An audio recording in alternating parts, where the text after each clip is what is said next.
Mes parents ont trouvé amusant d'effacer mes réussites. Voyons s'il peut réussir sans nous, ont-ils ri, et ont tout pris. Je n'ai jamais demandé d'aide. 15 ans plus tard, ils avaient besoin de moi. 107 messages désespérés. Merci d'être là avec moi aujourd'hui. J'espère que vous passez une merveilleuse journée, où que vous soyez. J'aimerais que vous puissiez partager dans les commentaires la ville ou le pays d'où vous regardez et l'heure qu'il est là-bas. Maintenant, commençons notre histoire ensemble.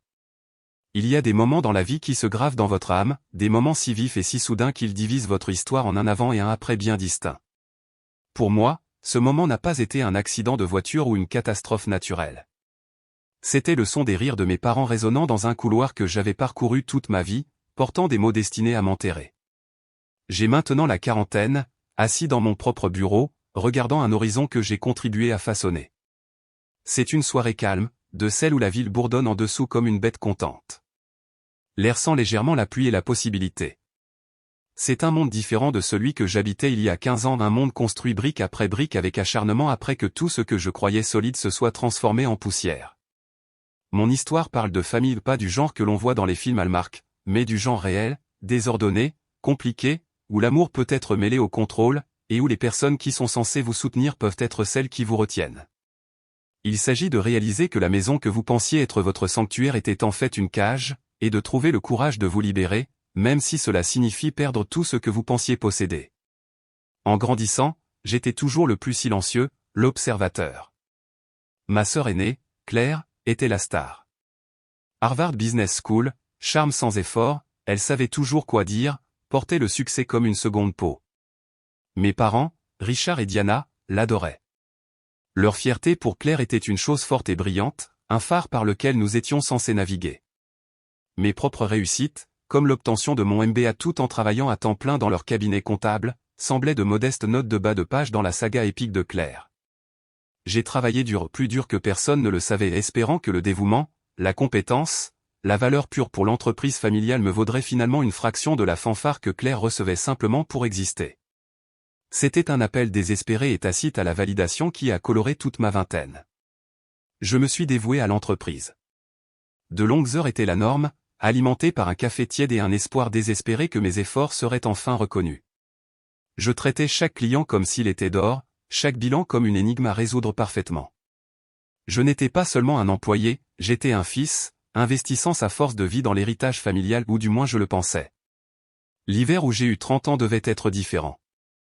J'avais passé des mois à suivre un client potentiel majeur, une start-up technologique sur le point de devenir publique, une société appelée Vidian Dynamics. C'était une affaire complexe, nécessitant des nuits tardives à fouiller dans les rapports sectoriels, à comprendre leurs besoins financiers uniques. J'y ai tout mis. L'adrénaline de la chasse était addictive, mais ce qui m'a vraiment motivé, c'est la pensée que l'acquisition de ce client, une acquisition majeure que j'ai menée et conclue entièrement seule, serait la preuve indéniable de ma valeur. Ceci, me suis-je dit, serait mon moment. La réunion trimestrielle de l'entreprise s'est tenue dans la salle de conférence principale. Elle sentait le bois poli et l'ambition éteinte. J'étais assis là, nerveux mais bouillonnant d'anticipation, un classeur de présentation sous le bras. Richard se tenait à la tête de la table, rayonnant, parlant de la croissance de l'entreprise. Il a survolé le travail solide de mon équipe, ses éloges étaient génériques, puis il est passé aux nouvelles affaires. Il s'est éclairci la gorge, ses yeux balayant la pièce, s'arrêtant brièvement sur moi, puis se posant sur Claire, qui semblait sereine et élégante. Et je suis ravi d'annoncer, a tonné Richard, un sourire fendant son visage, que nous avons acquis Vidian Dynamics, une acquisition vraiment significative qui transformera notre portefeuille. Ma fille, Claire, dirigera ce compte. Mon souffle s'est bloqué. Ma poitrine s'est serrée. Ce n'était pas seulement qu'il l'a donné à Claire, c'était le rejet nonchalant de mon rôle. Il a mentionné, presque comme une pensée après coup, qu'un travail important avait été fait, mais a attribué la victoire de manière générale à l'effort collaboratif de l'entreprise. Collaboratif ? J'étais l'effort collaboratif. La confusion luttait contre l'incrédulité. J'ai réussi un sourire raide, applaudissant avec tout le monde, Claire acceptant les félicitations gracieusement. Après la fin de la réunion, la salle bourdonnait de félicitations pour Claire, j'ai essayé de parler à Richard en privé. Papa, à propos de Vidian Dynamics. Oui, merveilleuse nouvelle, n'est-ce pas?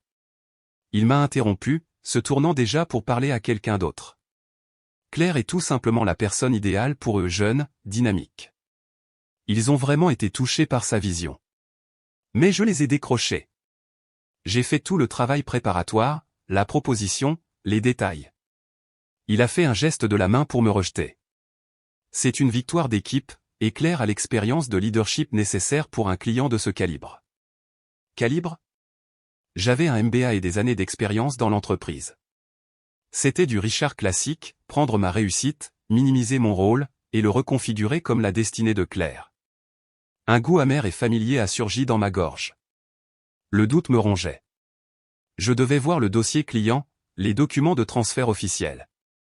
Ce soir-là, après le départ de tout le monde, je suis retourné au bureau. L'air était frais et calme, les seuls sons étaient le bourdonnement des ordinateurs et le trafic routier lointain. J'ai accédé au lecteur partagé, naviguant jusqu'au dossier du client. J'ai ouvert la présentation dans laquelle j'avais mis toute mon âme. Mon estomac s'est écroulé.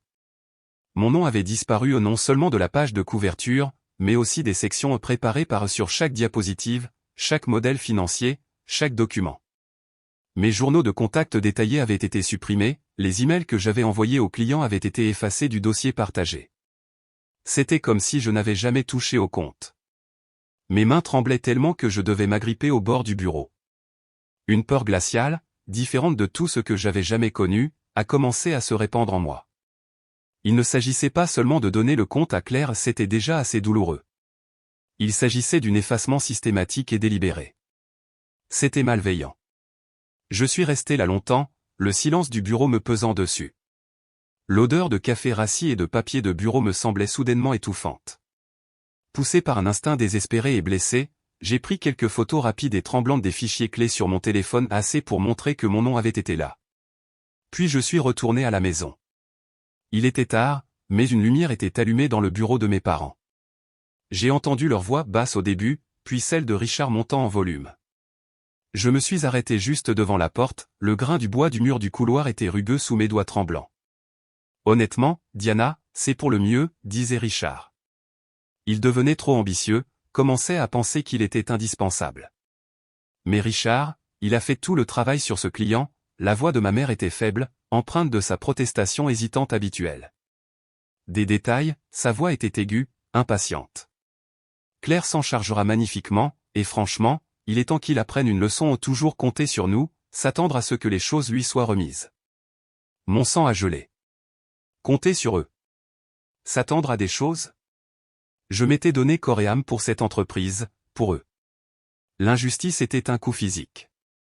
Puis sont venus les mots qui allaient résonner dans mon esprit pendant des années, prononcés avec une cruauté désinvolte qui m'a coupé le souffle, voyons s'il peut réussir sans nous.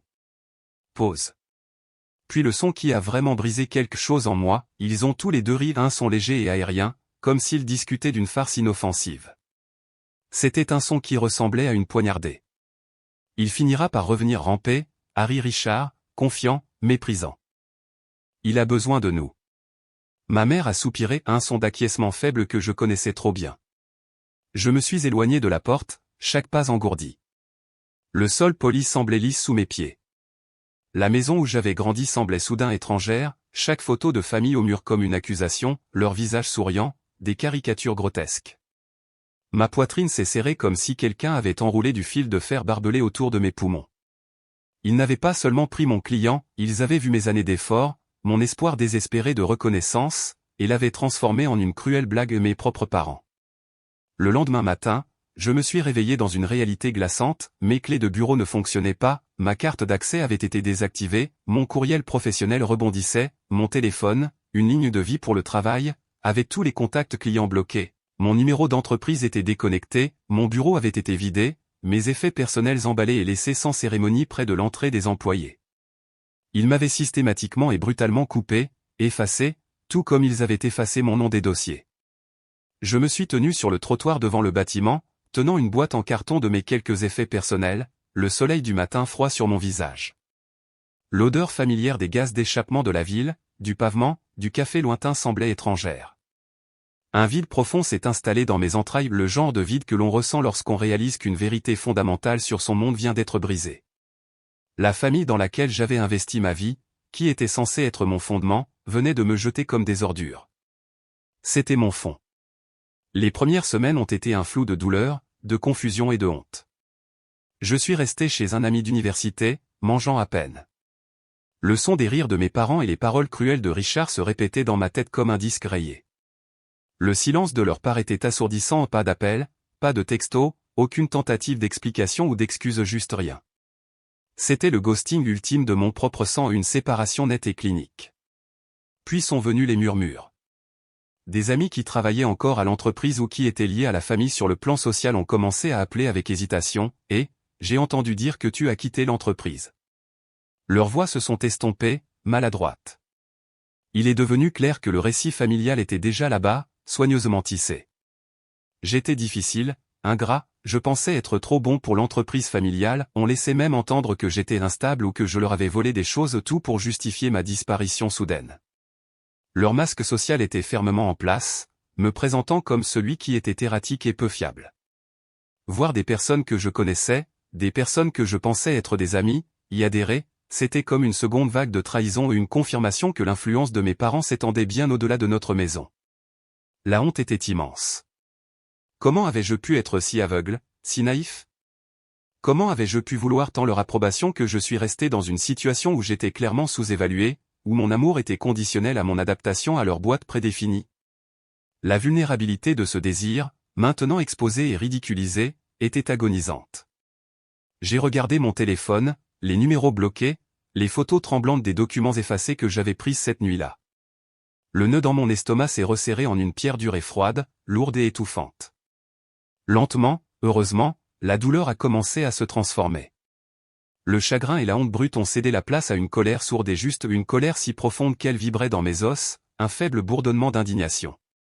Ils ne m'avaient pas seulement blessé, ils avaient délibérément et systématiquement essayé de me détruire professionnellement et personnellement.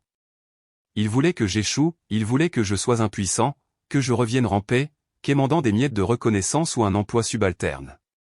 Assis seul dans l'appartement emprunté à mon ami, les lumières de la ville floues à travers la fenêtre, la résolution froide a commencé à s'installer. Je n'allais pas revenir ramper. Je n'allais pas les laisser gagner, pas à cause du client, pas même seulement à cause de l'argent, mais pour ma propre santé mentale, ma dignité, mon droit même d'exister et de réussir à mes propres conditions. Ce n'était pas seulement une affaire, c'était un combat pour mon âme, une bataille pour ma propre réalité contre leur gaslighting et leur manipulation. Ma première étape a été la recherche non seulement d'un nouvel emploi, mais aussi d'options juridiques. J'ai cherché des avocats spécialisés dans les litiges commerciaux, les licenciements abusifs, et même le vol de propriété intellectuelle. Cela semblait intimidant, terrifiant, croissant. Cela signifiait rompre le dernier fil fragile de connexion, le faible espoir d'une réconciliation éventuelle. Mais ce fil était toxique, c'était une connexion construite sur mon sacrifice constant et leur cruauté désinvolte. Il fallait le couper. J'ai trouvé Maître Elena Ramirez. Son profil en ligne était pragmatique, ses critiques mettaient en évidence son esprit vif, sa ténacité et son approche directe des litiges commerciaux complexes. Dans son petit bureau bien rangé qui sentait légèrement le citron et le vieux papier à un encre de calme professionnel, j'ai exposé toute l'histoire humiliante. Je lui ai montré les photos tremblantes des documents, expliqué la conversation entendue, détaillé mes années de travail et la coupure soudaine et brutale. J'ai parlé du favoritisme, du gaslighting, des années où je me suis senti inférieur. Elle a écouté patiemment, son expression neutre, prenant occasionnellement des notes. Lorsque j'ai terminé, épuisé et à vif, elle s'est penchée en avant, son regard fixe. Ce qu'ils ont fait, a-t-elle dit, sa voix calme et assurée, perçant le brouillard émotionnel, n'est pas seulement moralement répréhensible, mais aussi probablement illégal. Nous avons des motifs pour plusieurs demandes, notamment le licenciement abusif et les problèmes de propriété intellectuelle liés à ce compte client. Le fait d'entendre une professionnelle, une étrangère objective, confirmer que je n'étais pas fou, que leurs actes étaient répréhensibles et avaient des conséquences au-delà de ma douleur personnelle, a été comme la première bouffée d'air frais après avoir été étouffé. Elle a vu l'injustice, pas seulement le drame.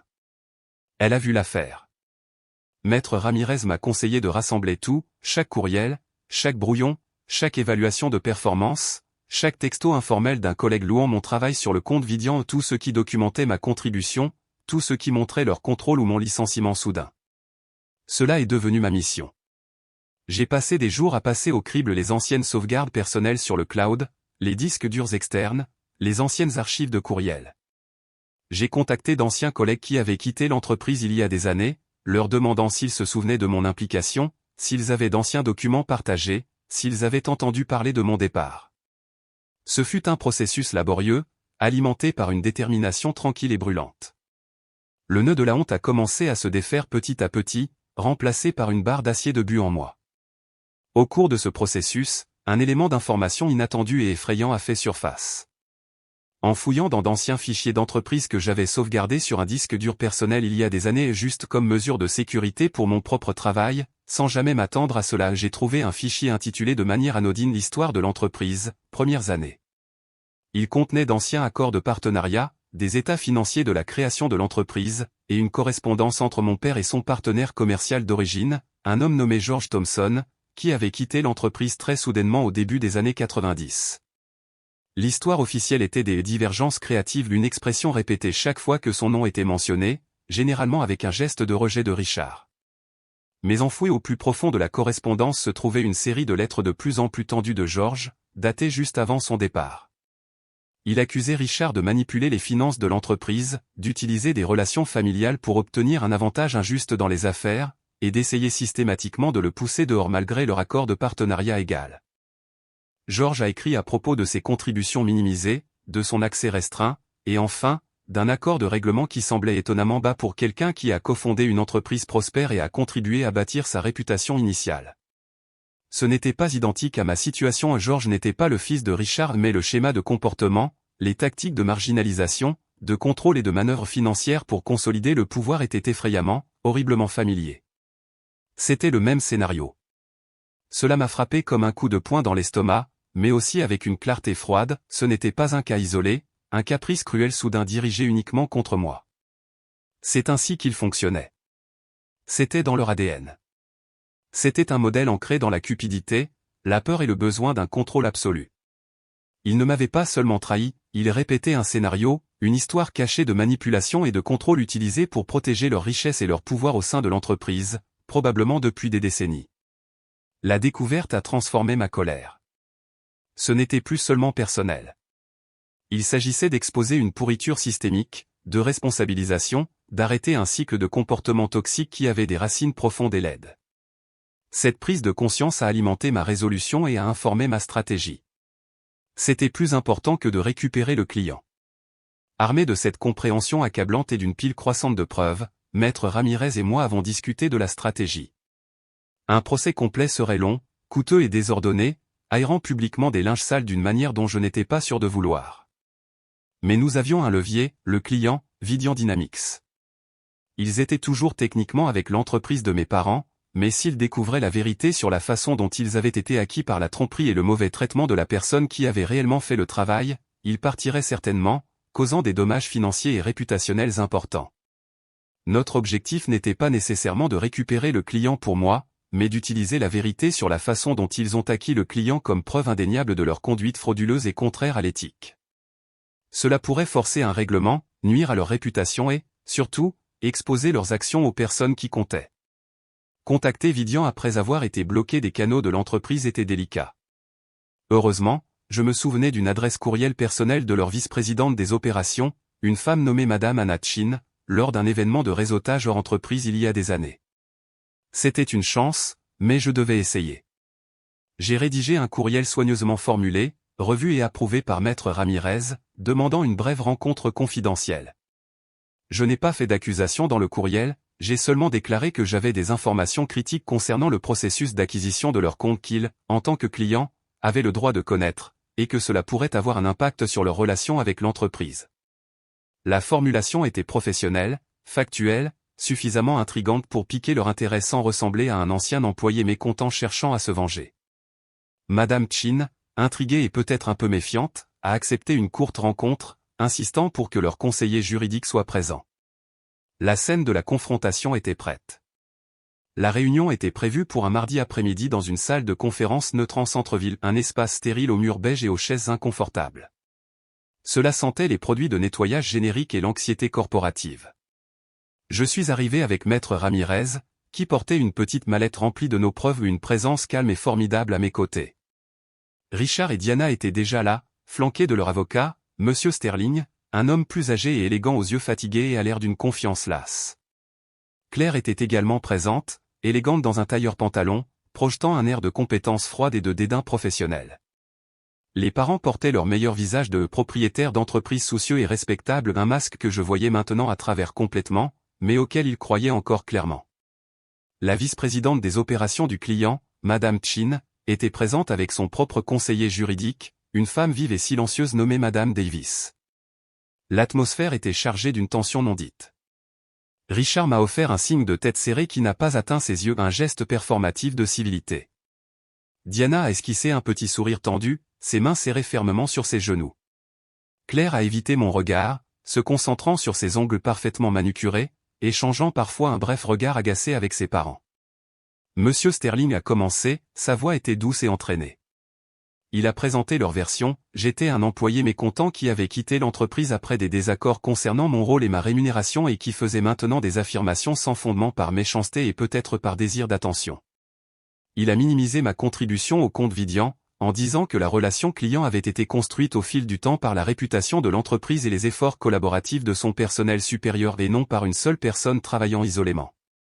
Madame Ramirez prit ensuite la parole, sa voix, calme mais ferme, contrastait fortement avec le ton onctueux de Sterling. Elle ne perdit pas de temps en rhétorique ou en attaque personnelle.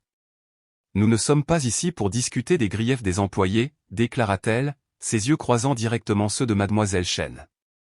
Nous sommes ici pour présenter des documents factuels concernant la manière dont votre cabinet a acquis le compte Vidian Dynamics, notamment en ce qui concerne les fausses déclarations faites aux clients et l'effacement délibéré d'informations. Elle commença ensuite à présenter systématiquement nos preuves, les disposant sur la table de conférence, les emails que j'avais échangés directement avec Mademoiselle Chen et son équipe pendant la phase d'acquisition, imprimés avec des en-têtes complets montrant que l'adresse d'envoi était la mienne, et non celle d'un compte générique du cabinet, les brouillons de propositions et de présentations indiquant clairement mon nom dans la section, préparée par, avec des métadonnées et des horodatages. Prouvant qu'ils avaient été créés et modifiés par moi avant la réunion où Claire a été annoncée comme responsable, un témoignage sous la forme d'une déclaration sous serment signée par Marc, un ancien collègue qui avait quitté le cabinet il y a des années et qui n'avait rien à gagner à m'aider, détaillant mon travail exclusif sur le compte Vidian et déclarant avoir entendu des conversations indiquant le plan des parents de me mettre de côté et de donner le crédit à Claire. À chaque élément de preuve, j'ai vu les masques commencer à se fissurer. Le visage de Richard se contracta, sa mâchoire se serra, une veine pulsant dans sa tempe. Diana jouait nerveusement avec son sac à main, son étrange sourire était remplacé par un regard de peur. Claire bougeait mal à l'aise, me lançant enfin un regard qui ressemblait à une froide irritation, pas à de la culpabilité ou de la surprise. Mademoiselle Chen et son avocate, Mademoiselle Davis, observaient attentivement, leurs expressions passant d'une curiosité neutre à de l'inquiétude, puis à une désapprobation visible lorsque Madame Ramirez présenta les preuves photographiques de mon téléphone, les documents originaux de la nuit de la réunion montrant mon nom toujours présent, contrastant avec les versions ultérieurement effacées du serveur du cabinet. Richard finit par craquer. Ceci pourrait être falsifié, bredouilla-t-il, se penchant en avant sur sa chaise, sa voix s'élevant. Il a toujours été doué avec les ordinateurs. Il l'a probablement fait lui-même pour nous faire passer pour des mauvais. Les métadonnées et les horodatages confirment leur authenticité, Monsieur Richard, répondit froidement Madame Ramirez, sa voix coupant son agitation. Étage M. Sterling, je conseillerais à votre cliente de ne pas suggérer de fraude, car cela ouvre une autre voie d'action en justice que nous serions heureux d'explorer. Elle fit une pause, laissant la menace planer dans l'air. La tension était presque insupportable. Ils étaient acculés, exposés, mais essayaient toujours de riposter par des fanfaronnades, des dénégations et du gaslighting. C'était leur réglage par défaut. Puis Madame Ramirez porta le coup décisif des informations qui allaient au-delà de l'acquisition de clients et révélaient le cœur pourri. De plus, dit-elle, sa voix baissant légèrement, devenant encore plus sérieuse, notre enquête a révélé un schéma de comportement similaire dans l'histoire du cabinet, suggérant qu'il ne s'agissait pas d'un incident isolé mais d'une stratégie calculée. Elle présenta des copies de la correspondance accablante que j'avais trouvée concernant le départ de George Thompson, soulignant ses accusations de manipulation financière et de marginalisation délibérée par Richard pour prendre le contrôle total du cabinet des décennies auparavant. Elle a également présenté une copie d'un mémo confidentiel des archives internes du cabinet, qui nous a été fourni anonymement par un employé actuel et désillusionné peu avant cette réunion, et quelqu'un qui avait été témoin de l'environnement toxique de première main, discutant des stratégies pour assurer une transition en douceur des relations clients après le départ d'employés spécifiques. Ce mémo mentionnait explicitement la nécessité de minimiser le transfert de connaissances et de centraliser les points de contact pour empêcher l'employé sortant de conserver les relations clients et mentionnait mon nom spécifiquement dans une note de bas de page concernant le compte Vidian Dynamics, datée avant même la réunion trimestrielle. Il ne s'agissait plus seulement du client. C'était la preuve irréfutable d'un schéma systématique et de longue date de trahison, de manipulation et de comportements potentiellement frauduleux pour des gains financiers et le contrôle. Cela montrait une préméditation et une malice remontant à des décennies. Cela reliait ma situation directement à l'histoire sombre que j'avais découverte, montrant qu'il ne s'agissait pas d'un incident isolé mais d'une stratégie commerciale calculée ancrée dans la malhonnêteté, le contrôle et la volonté de sacrifier quiconque se trouvait sur leur chemin. Le silence régna dans la salle. L'air crépitait sous la force de la vérité révélée. Le visage de Richard pâlit, remplacé par un rouge apoplectique tacheté. Diana halta, se couvrant la bouche d'une main tremblante, les yeux grands ouverts de peur. Claire sembla enfin vraiment secouée, son calme se brisant. Elle lança un regard furieux à ses parents, chuchotant avec véhémence, « Papa, qu'avez-vous fait ?» Monsieur Sterling bredouilla, semblant véritablement mal à l'aise. « C'est une vieille histoire sans importance, des affaires confidentielles du cabinet. Cela établit un comportement directement pertinent à une allégation de fausses déclarations frauduleuses et de licenciements abusifs, rétorqua Madame Ramirez, sa voix glaciale. Cela suggère une intention délibérée de tromper et d'exploiter à la fois les employés et les clients. Mademoiselle Chin, Vidian Dynamics a été acquis sous de faux prétextes. La personne qui a fait le travail a été retirée précisément pour qu'elle ne puisse pas vous suivre. Mademoiselle Chin, la vice-présidente cliente, prit la parole pour la première fois depuis que Madame Ramirez avait commencé. Sa voix, calme mais coupant la tension comme un scalpel, s'adressa directement à Richard en utilisant son prénom, signe clair de la distance professionnelle qui venait de s'ouvrir en un gouffre. « Monsieur Richard, dit-elle, le ton dépourvu de chaleur, est-ce vrai? Aviez-vous l'intention de nous induire en erreur, de cacher qui a fait le travail sur notre compte, de présenter quelqu'un d'autre comme responsable sachant qu'il n'avait pas effectué l'acquisition ?»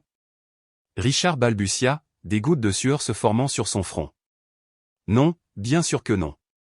C'est scandaleux. Il ment. Tout est tordu.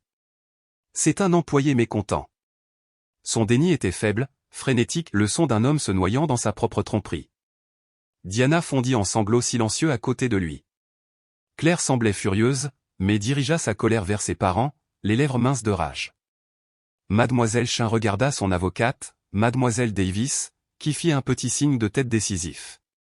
Puis elle se retourna vers mes parents, son expression se durcissant en une froide déception professionnelle. « C'est inacceptable. Notre entreprise valorise la transparence et l'intégrité. Sur la base des preuves irréfutables présentées aujourd'hui, il est clair qu'il y a eu une violation significative de la confiance et de la déontologie de la part de votre cabinet. » Elle se leva, rassemblant ses papiers avec des mouvements délibérés. « Nous allons mettre fin à notre collaboration avec votre cabinet avec effet immédiat. Notre équipe juridique vous contactera concernant la transition et potentiellement d'autres questions. » Sur ce, elle et Mademoiselle Davis ramassèrent leurs affaires et quittèrent la pièce, laissant derrière elle un silence assourdissant rempli uniquement des sanglots silencieux de Diana et de la respiration lourde et rauque de Richard. Le silence qui suivit fut assourdissant. L'air n'était pas seulement tendu, il était épais du poids de la défaite, de l'exposition et du goût amer des conséquences. Mes parents fixaient la porte vide, leur visage un mélange de choc, de rage et d'horreur naissante. Leur victoire, construite sur des mensonges et des effacements, venait de s'évaporer sous leurs yeux. Leur façade de respectabilité soigneusement construite gisait en ruine sur le sol de la salle de conférence. Ce fut le moment de la justice silencieux et clinique, dispensée non par la vengeance mais par le simple poids indéniable de la vérité et de l'intégrité du client. Je n'avais pas besoin de gagner le client pour moi-même, exposer la vérité sur leur fonctionnement était la vraie victoire, prouver que je pouvais réussir en étant honnête, pas en étant comme eux. Je les ai regardés, mon père, vaincu et exposé, le visage un masque d'incrédulité furieuse, ma mère, dissoute dans des larmes d'apitoiement sur elle-même, ma sœur, les regardant tous les deux, son ambition contrecarrée par leur chute. Il n'y avait pas de triomphe dans mon cœur, seulement une profonde et douloureuse tristesse pour la famille qui n'a jamais été, le lien authentique que j'avais toujours désiré, et un sentiment calme d'avoir enfin, de manière décisive, défendu ma propre personne, réclamant ma propre réalité. J'ai rassemblé mes papiers, mes mains fermes cette fois. Nous avons terminé ici, a dit doucement Madame Ramirez à leur avocat qui bredouillait, son travail terminé. Nous sommes sortis, les laissant dans les restes brisés de leurs mensonges soigneusement construits. Sortir de cette pièce, c'était comme sortir d'une prison que je ne réalisais pas encore habiter. Les suites immédiates n'ont pas été des défilés triomphants ou des dîners de célébration, ce fut un travail calme et régulier.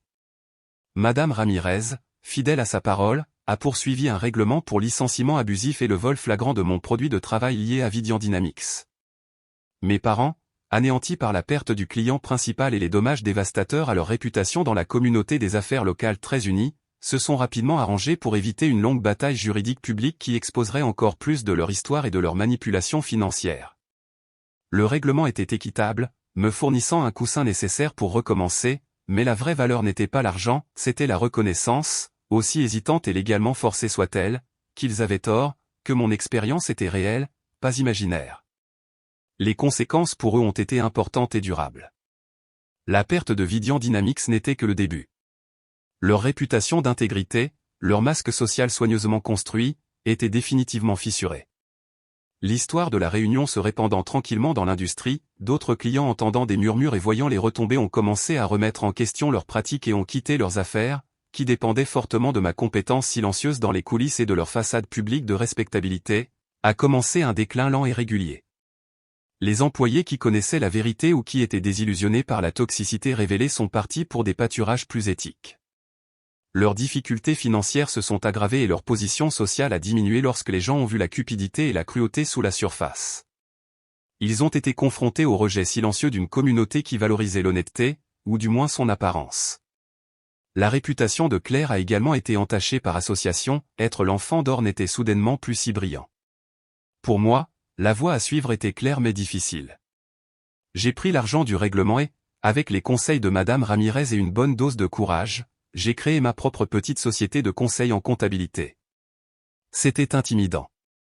Les longues heures étaient de retour, mais cette fois-ci, elles étaient pour moi, pour un avenir que je construisais sur des bases d'honnêteté, de compétences et de travail acharné. Il y a eu des jours difficiles, des mois maigres, des moments de doute où les vieilles voix de l'inadéquation ont essayé de revenir, mais chaque petite victoire, chaque nouveau client, chaque feuille parfaitement équilibrée semblait méritée, authentique et purement mienne. Et je n'étais pas seul. L'allié inattendu du cabinet qui a divulgué le mémo, un homme nommé David, a pris contact et est devenu l'un de mes premiers clients. Marc, l'ancien collègue qui a fourni l'affidavit, m'a également envoyé des affaires. Mon ami, qui m'avait donné un endroit où séjourner, est devenu mon premier employé, apportant loyauté et compétence. J'ai construit un nouveau réseau non pas sur le sang ou l'obligation, mais sur le respect mutuel, les valeurs partagées et un lien authentique. Ces personnes, qui ont vu et apprécié ma vraie valeur, qui ont célébré mes succès sans réserve, sont devenues ma vraie famille. Les trouver a été la guérison la plus profonde. Le processus de guérison lui-même a été lent et non linéaire. Il y a eu des moments de colère, de chagrin pour la famille que j'avais perdue et les effets persistants des années de gaslighting et de manipulation. J'ai parlé à un thérapeute pendant un certain temps, traitant le traumatisme de réaliser que les personnes qui étaient censées m'aimer inconditionnellement étaient capables d'une telle cruauté calculée. Il ne s'agissait plus d'eux, il s'agissait de me guérir moi-même. J'ai appris les limites, la différence entre le pardon et le fait de permettre à des comportements nuisibles de continuer. J'ai appris qu'il est normal de pleurer la relation que vous auriez souhaité avoir, même tout en vous protégeant farouchement de la réalité de celle que vous avez eue. J'ai appris à faire à nouveau confiance à mon propre jugement. Au cours des 15 années suivantes, mon entreprise s'est développée régulièrement. J'ai trouvé le succès non pas en chevauchant les trains mais en volant sur mes propres ailes, construite à partir de la résilience, de l'intégrité et d'un travail acharné. J'ai acheté ma propre maison, j'ai voyagé, j'ai noué des amitiés profondes et significatives et j'ai trouvé une vie épanouissante remplie de liens authentiques, de sens et de paix. Le vieux drame familial s'est estompé en arrière-plan, un chapitre douloureux clos, ses personnages reculant dans le lointain. J'ai eu un contact minimal avec Richard, Diana ou Claire, des cartes de Noël distantes peut-être, des échanges superficiels lors d'un événement rare d'une connaissance mutuelle, toujours tendue, leur sourire forcé fragile, jamais une reconnaissance du passé. Ils ne se sont jamais excusés, n'ont jamais admis ce qu'ils avaient fait. Leur fierté, ou peut-être leur incapacité totale à faire face à la vérité de leurs actes, l'a empêché. Et finalement, j'ai cessé d'avoir besoin qu'ils le fassent. Ma paix ne dépendait pas de leur reconnaissance ou de leur remords. Puis vint la semaine dernière. Je terminais mon travail tard un mardi soir pluvieux. Les lumières de la ville scintillaient à l'extérieur de ma fenêtre, une douce mélodie de jazz jouait en arrière-plan. Mon téléphone, généralement silencieux le soir, a vibré avec une notification, une nouvelle demande de message sur un ancien compte de médias sociaux rarement utilisé. Curieuse, j'ai cliqué dessus. C'était de Diana, et en dessous, une cascade d'autres de Richard, de Claire. En faisant défiler vers le bas, les nombres à côté de leurs noms ont grimpé rapidement, 50, 80, 100, 107. 107 messages désespérés. Ils s'étalent sur plusieurs jours. Les premiers étaient hésitants, presque maladroits, « Fils, vas-tu bien ? Nous pensions à toi. » Puis ils sont devenus plus urgents, la politesse soigneusement élaborée s'évaporant, « S'il te plaît, appelle-nous.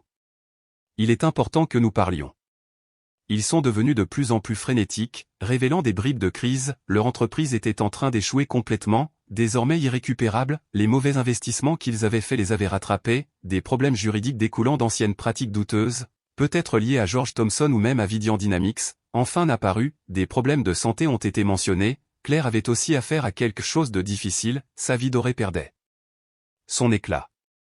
Ils avaient besoin d'aide, une aide financière, des relations, des conseils juridiques et mes conseils. Nous savons que nous n'étions pas parfaits, disait un message de Diana, rapidement suivi d'une déviation classique. Mais la famille est la famille, n'est-ce pas? Nous avons besoin de toi maintenant. Les choses sont très difficiles. Ton père ne va pas bien. Un autre d'elle disait, il regrette certaines choses. Les messages de Richard étaient moins nombreux, plus directs, presque exigeants, comme si des années ne s'étaient pas écoulées et qu'il détenait toujours l'autorité, répond au téléphone. C'est important. Ta famille a besoin de toi. C'est urgent. Les messages de Claire étaient les plus surprenants, un mélange de panique et d'attente à peine voilée frôlant l'accusation. Pourquoi ne réponds-tu pas? Ne sais-tu pas ce que nous traversons? Les choses sont mauvaises. Nous pensions que tu pourrais. Ils semblaient brisés, désespérés, se tournant vers la personne même qu'ils avaient mise de côté. Les personnes qui avaient ri de l'idée que je réussisse par moi-même, qui avaient systématiquement tenté de m'effacer de ma propre vie et de leur histoire, étaient maintenant en train de ramper non pas avec des excuses sincères ou des remords sincères, mais avec des demandes et des attentes ancrées dans un sentiment de droit qu'ils détenaient encore après toutes ces années. Ils avaient besoin de la personne qu'ils avaient écartée, celle qu'ils pensaient qui échouerait. L'ironie était épaisse et froide. Je suis resté assis là dans le calme de mon bureau, regardant l'écran lumineux, lisant les messages. Les années de douleur, la lutte, la reconstruction, tout a défilé devant mes yeux, un film muet de mon passé. Il n'y avait pas de triomphe, pas de satisfaction je vous l'avais dit, juste un profond calme, un sentiment d'achèvement. Je ne les ai pas vus comme les personnages tout-puissants qui avaient autrefois tenu mon destin entre leurs mains, mais comme des brisés, confrontés aux conséquences de leurs propres actes, récoltant enfin ce qu'ils avaient semé. Leur fondement de tromperie s'était effondré. Mon premier instinct, conditionné par des années d'aspiration à leur amour et à leur approbation, était un éclair de cette vieille obligation, une pointe de pitié, mais il a été rapidement éteint par le souvenir vif de ce rire résonnant dans le couloir, ces mots cruels sur le fait de chevaucher les trains, le bureau vide, l'effacement délibéré de mon nom. La cicatrice était là, un rappel du feu que j'avais survécu, des vapeurs toxiques dont j'avais échappé. J'ai pensé à Madame Ramirez, qui m'a appris la valeur des limites. J'ai pensé à Marc et David et à toutes les personnes de ma vie qui avaient choisi de me soutenir, qui étaient ma vraie famille maintenant, construite sur le respect mutuel et l'amour. J'ai pensé à la paix que j'avais enfin trouvée, une paix construite sur l'authenticité et la distance par rapport à la toxicité. Ils avaient besoin d'aide, de mon aide et l'aide de l'homme qu'ils avaient essayé de s'assurer qu'il échouerait sans eux. L'ironie était épaisse et froide. Je n'ai répondu à aucun des 107 messages. Au lieu de cela, j'ai ouvert mes contacts, j'ai trouvé le numéro de Madame Ramirez et je lui ai envoyé un texto. Tu te souviens de cette affaire il y a des années? Celle avec le cabinet et Vidian Dynamics? Ils sont de retour. 107 messages. Ils ont besoin d'aide. Sa réponse est revenue presque instantanément, sage et ferme, David, souviens-toi de tes limites. J'ai regardé les messages à nouveau. Je pouvais envoyer un refus sec. Je pouvais expliquer calmement et rationnellement pourquoi je ne les aiderais pas, Pourquoi leurs actions avaient des conséquences qui se sont étendues sur des années dans le futur.